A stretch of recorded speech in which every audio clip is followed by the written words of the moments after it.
কানাইয়ের দুধে তেঁতুল পাতা ফেলে দিয়ে আসবো। তাহলে যখনই ওই দুধ জাল দিতে যাবে তখন সব দুধ কেটে ছানা হয়ে যাবে। কানাইয়ের দুধে তেঁতুল পাতা ফেলে দিয়ে কানাইয়ের দুধ নষ্ট করে দিল। যারা কানাইয়ের কাছ থেকে দুধ কিনে নিয়ে যায় তাদের দুধ জ্বালাতে গেলেই কেটে যায়। এটা কি দিচ্ছ ভাই?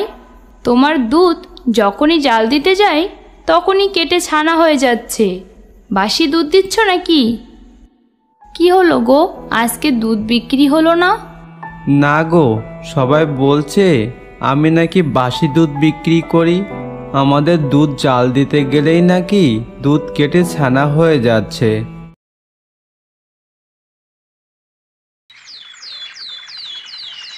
এক গ্রামে থাকতো কানাই ও তার স্ত্রী কাকুলি। একদিন সকালে, কি গো, বেলা তো অনেক হয়ে গেল, কাজে যেতে হবে না? তাড়াতাড়ি উঠে পড়ো।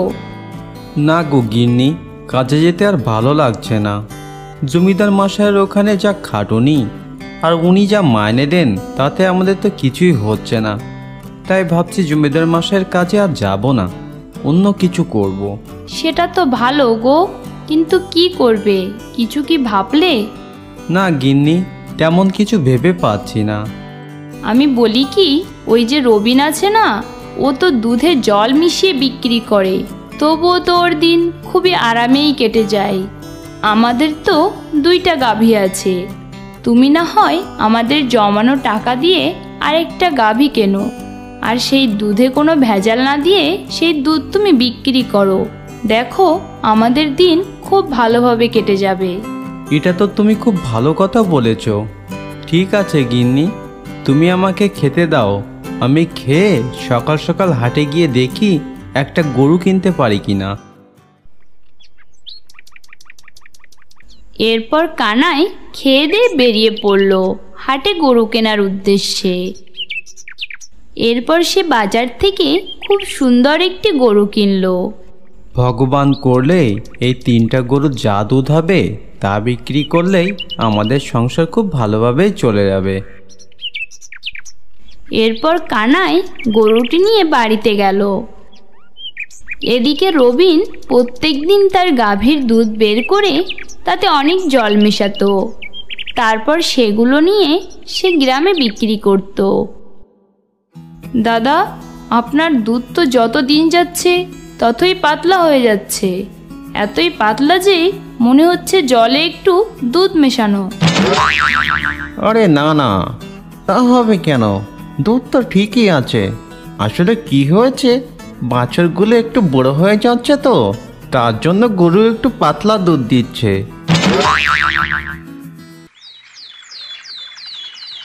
পরদিন থেকে কানাই রবিন যেখানে দুধ বিক্রি করত ঠিক তার অপর পাশে সেও তার গরুর দুধ নিয়ে বিক্রি করতে বসলো।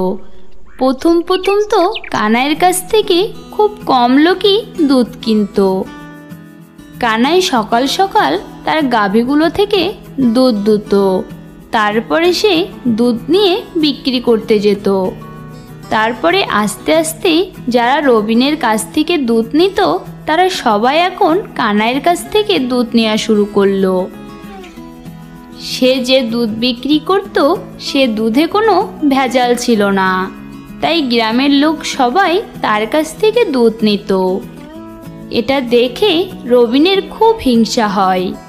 কানাই তো দেখি দুদিন দুধ বিক্রি করতে এসে ভালোই ব্যবসা জড়িয়ে দিয়েছে। এখন তো গ্রামের লোক তেমন আমার কাছ থেকে দুধই নেয় না। মনে হয় আমার এই দিকটায় কোনো সমস্যা রয়েছে। আমি কাল সকাল সকাল এসে ওর ওই জায়গাটায় বসবো। পরদিন সকালে রবিন এসে তাড়াতাড়ি কানাইয়ের ওই দিকটা এসে বসলো। কানাই এসে দেখলো কানাইয়ের জায়গায় রবিন বসে আছে। কি ব্যাপার রবিন ভাই, তুমি আজকে আমার এখানে বসে আছো যে? আমার ওই দিকটায় মনে হয় কোনো সমস্যা রয়েছে, সেজন্য কোনো খরিদ্দার যাচ্ছে না, তাই ভাবলাম আজকে এখানে বসি। আচ্ছা ঠিক আছে, তো বসে দেখো কি হয়। আসো আসো সবাই আসো, খাঁটি দুধ নিয়ে যাও, খাঁটি দুধ। এত কিছু পরিকল্পনা করার পরও রবিনের কাছে তেমন লোক গেল না। বেশিরভাগ লোকই কানাইয়ের থেকে দুধ নিল। কি হলো রবিন ভাই, আজ দুধ কেমন বিক্রি হলো? বিক্রিটা আর হলো কোথায়? সবাই তো তোমার কাছ থেকে দুধ নিল। কি করে হবে বলো? প্রত্যেক দিন দুধে অত অত করে জল মেশালে তা কি করে বিক্রি হবে? মুখ সামলে কথা বলো কানাই, আমি দুধে জল মেশাই না। তুমি গিয়ে দেখে এসেছো, যত সব। নিজে করবে তাতে দোষ নেই, সত্য কথা বললে তাতে দোষ। এটা বলে রবিন তার দুধ নিয়ে বাড়িতে ফিরে গেল। যখনই দেখি তখনই শুধু গান্ডে পিণ্ডে খেতে রয়েছে, আর একটু খাওয়া কম হয়ে গেলে হ্যাঁ হ্যাঁ করে ডাকবে। কেন, একটু দুধ বেশি দিলে কি হয়? হ্যাঁ, সেই দুধ দিবি তো এক বালতি, বেশি তো আর দিবি না।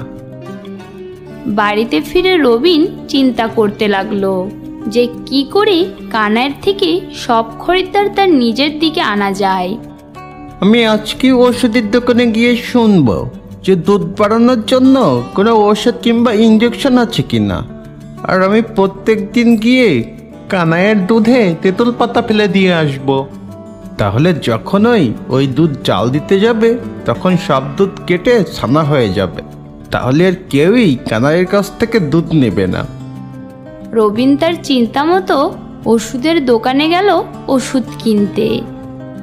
দাদা, এই ইঞ্জেকশনটা দিলেই তোমার গরু এক সপ্তাহ খুব ভালো দুধ দেবে, কিন্তু একটা কথা মনে রেখো, ওই এক সপ্তাহে তোমার গরুর থেকে সময় মতো যদি দুধ বের না করো তাহলে কিন্তু তোমার গরু সমস্যা হতে পারে, এমনকি মারা যেতেও পারে। রবিন ইঞ্জেকশন দিয়ে তার গরুর থেকে অনেক দুধ বের করতে লাগলো, আর এদিকে কানাইয়ের দুধে তেঁতুল পাতা ফেলে দিয়ে কানাইয়ের দুধ নষ্ট করে দিল। যারা কানাইয়ের কাছ থেকে দুধ কিনে নিয়ে যায় তাদের দুধ জ্বালাতে গেলেই কেটে যায়। এটা কি দিচ্ছ ভাই? তোমার দুধ যখনই জাল দিতে যায় তখনই কেটে ছানা হয়ে যাচ্ছে। বাসি দুধ দিচ্ছ নাকি? আসো আসো, এদিকে আসো, আমার কাছে একদম টাটকা গরুর দুধ আছে, নিয়ে যাও নিয়ে যাও। এরপর থেকে আস্তে আস্তে কানাইয়ের থেকে কেউই দুধ নেয় না, সবাই রবিনের থেকে দুধ নিতে শুরু করলো। কি হলো গো, আজকে দুধ বিক্রি হলো না? না গো, সবাই বলছে আমি নাকি বাসি দুধ বিক্রি করি। আমাদের দুধ জাল দিতে গেলেই নাকি দুধ কেটে ছানা হয়ে যাচ্ছে। হ্যাঁ, আমিও তো সেটাই বুঝতে পারছি না। আমার কি মনে হয় জানো, এর মধ্যে কারো কোনো শয়তানি আছে। একটা কাজ করা যাক, কালকে আমরা লুকিয়ে দেখি যে কি হয়। তাদের কথা মতো পরদিন তারা লুকিয়ে দেখতে লাগলো যে তাদের গোয়ালে কি হয়। তখন দেখলো যে একজন লোক গামছা দিয়ে তার মুখ ঢেকে এসে তাদের দুধে কিছু একটা ফেলছে। এরপর কানাই আর তার বউ গিয়ে তাড়াতাড়ি করে তাকে ধরে বেঁধে ফেলে। আর কানাই গিয়ে গ্রামের মোড়ল মশাইকে ডেকে নিয়ে আসে।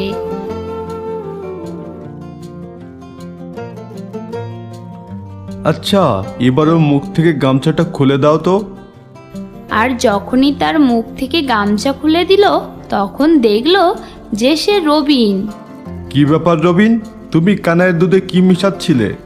না না প্রধান মশাই, আমি কিছুই মিশাচ্ছিলাম না, আমি তো এমনি এসেছিলাম। তবে তুমি যদি এমনি এসে থাকবে তাহলে চোরের মতো মুখ ঢেকে এসেছিলে কেন? চোর একটা, বদমাইশ, একে 7 দিন টানা রোদে বেঁধে থাকো, তাহলে জীবনে কখনো আর এই কাজ করবে না। মোড়ল মশাইয়ের কথা মতো রবিনকে সারাদিন টানা রোদে বেঁধে রাখা হলো। আর এদিকে রবিনের গরুর দুধ না বের করাই রবিনের গরুগুলো দুধের চাপ সহ্য না করতে পেরে ব্যথায় যন্ত্রণায় মারা গেল। আর রবিনের তো রোদে খুব খারাপ অবস্থা। এরপর থেকে রবিন আর কখনো দুধ বিক্রি করতো না। সবাই আবার কানাইয়ের কাছ থেকে দুধ নেওয়া শুরু করলো, আর সবাই কানাইয়ের কাছ থেকেই দুধ নিত।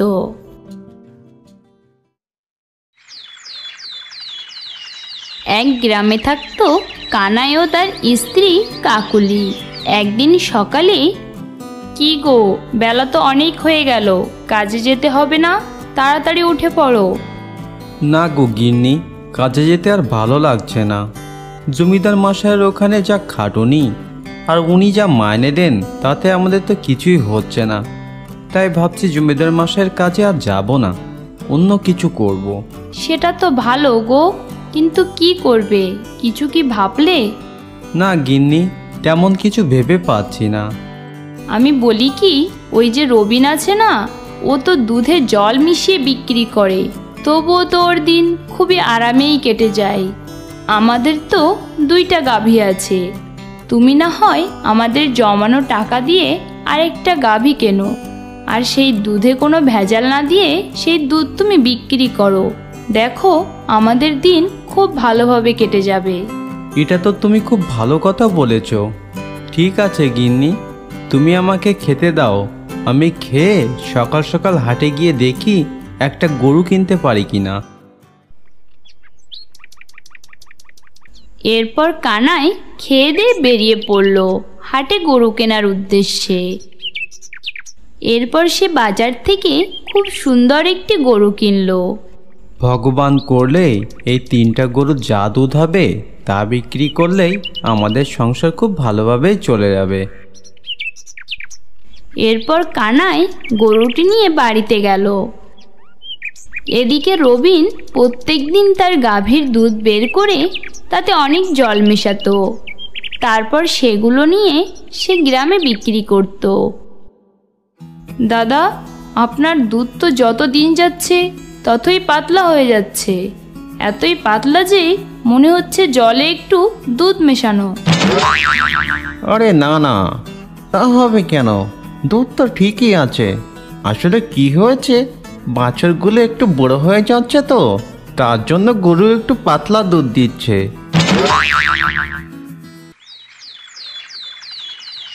পরদিন থেকে কানাই রবিন যেখানে দুধ বিক্রি করত ঠিক তার অপর পাশে সেও তার গরুর দুধ নিয়ে বিক্রি করতে বসলো। প্রথম প্রথম তো কানাইয়ের কাছ থেকে খুব কম লোকই দুধ কিনত। কানাই সকাল সকাল তার গাভীগুলো থেকে দুধ দুত, তারপরে সে দুধ নিয়ে বিক্রি করতে যেত।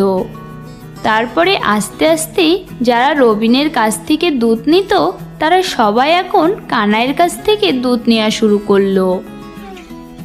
সে যে দুধ বিক্রি করত সে দুধে কোনো ভেজাল ছিল না, তাই গ্রামের লোক সবাই তার কাছ থেকে দুধ নিত।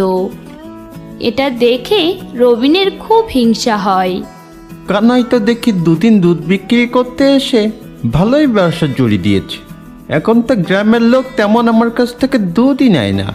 মনে হয় আমার এই দিকটায় কোনো সমস্যা রয়েছে। আমি কাল সকাল সকাল এসে ওর ওই জায়গাটায় বসবো। পরদিন সকালে রবিন এসে তাড়াতাড়ি কানাইয়ের ওই দিকটায় এসে বসলো। কানাই এসে দেখলো কানাইয়ের জায়গায় রবিন বসে আছে। কি ব্যাপার রবিন ভাই, তুমি আজকে আমার এখানে বসে আছো যে? আমার ওই দিকটায় মনে হয় কোনো সমস্যা রয়েছে, সেজন্য কোনো খরিদ্দার যাচ্ছে না, তাই ভাবলাম আজকে এখানে বসি। আচ্ছা ঠিক আছে, তো বসে দেখো কি হয়। আসো আসো, সবাই আসো, খাঁটি দুধ নিয়ে যাও, খাঁটি দুধ। এত কিছু পরিকল্পনা করার পরও রবিনের কাছে তেমন লোক গেল না। বেশিরভাগ লোকই কানাইয়ের থেকে দুধ নিল। কি হলো রবিন ভাই, আজ দুধ কেমন বিক্রি হলো? বিক্রিটা আর হলো কোথায়, সবাই তো তোমার কাছ থেকে দুধ নিল।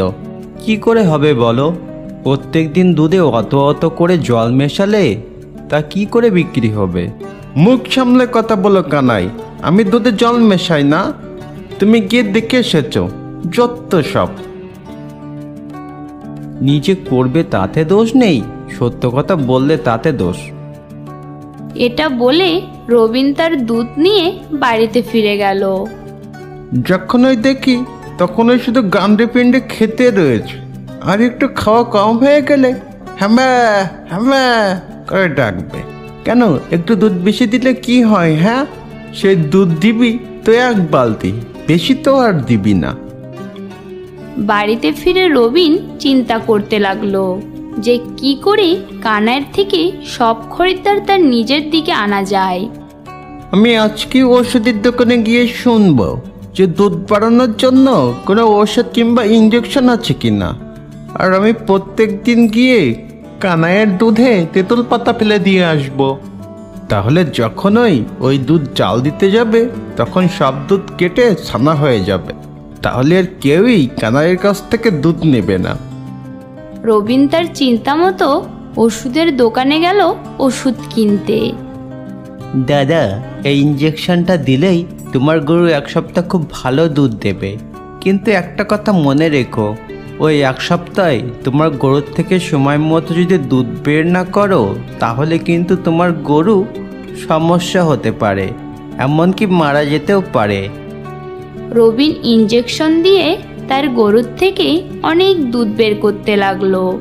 আর এদিকে কানাইয়ের দুধে তেঁতুল পাতা ফেলে দিয়ে কানাইয়ের দুধ নষ্ট করে দিল। যারা কানাইয়ের কাছ থেকে দুধ কিনে নিয়ে যায় তাদের দুধ জ্বালাতে গেলেই কেটে যায়।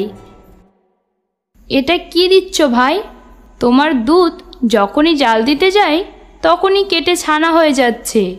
বাসি দুধ দিচ্ছ নাকি? আসো আসো, এদিকে আসো, আমার কাছে একদম টাটকা গরুর দুধ আছে, নিয়ে যাও নিয়ে যাও। এরপর থেকে আস্তে আস্তে কানাইয়ের থেকে কেউই দুধ নেয় না, সবাই রবিনের থেকে দুধ নিতে শুরু করলো। কি হলো গো, আজকে দুধ বিক্রি হলো না? না গো, সবাই বলছে আমি নাকি বাসি দুধ বিক্রি করি। আমাদের দুধ জাল দিতে গেলেই নাকি দুধ কেটে ছানা হয়ে যাচ্ছে। হ্যাঁ, আমিও তো সেটাই বুঝতে পারছি না। আমার কি মনে হয় জানো, এর মধ্যে কারো কোনো শয়তানি আছে। একটা কাজ করা যাক, কালকে আমরা লুকিয়ে দেখি যে কি হয়। তাদের কথা মতো পরদিন তারা লুকিয়ে দেখতে লাগলো যে তাদের গোয়ালে কি হয়। তখন দেখলো যে একজন লোক গামছা দিয়ে তার মুখ ঢেকে এসে তাদের দুধে কিছু একটা ফেলছে। এরপর কানাই আর তার বউ গিয়ে তাড়াতাড়ি করে তাকে ধরে বেঁধে ফেলে। আর কানাই গিয়ে গ্রামের মোড়ল মশাইকে ডেকে নিয়ে আসে।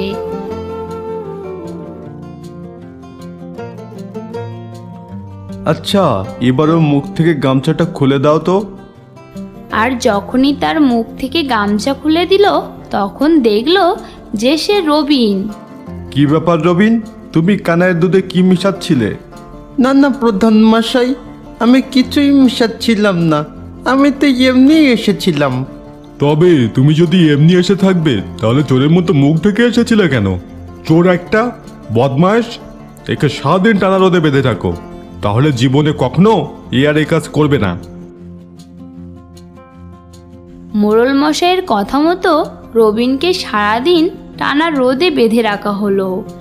আর এদিকে রবিনের গরুর দুধ না বের করাই রবিনের গরুগুলো দুধের চাপ সহ্য না করতে পেরে ব্যথায় যন্ত্রণায় মারা গেল। আর রবিনের তো রোদে খুব খারাপ অবস্থা। এরপর থেকে রবিন আর কখনো দুধ বিক্রি করতো না। সবাই আবার কানাইয়ের কাছ থেকে দুধ নেওয়া শুরু করলো। আর সবাই কানাইয়ের কাছ থেকেই দুধ নিত।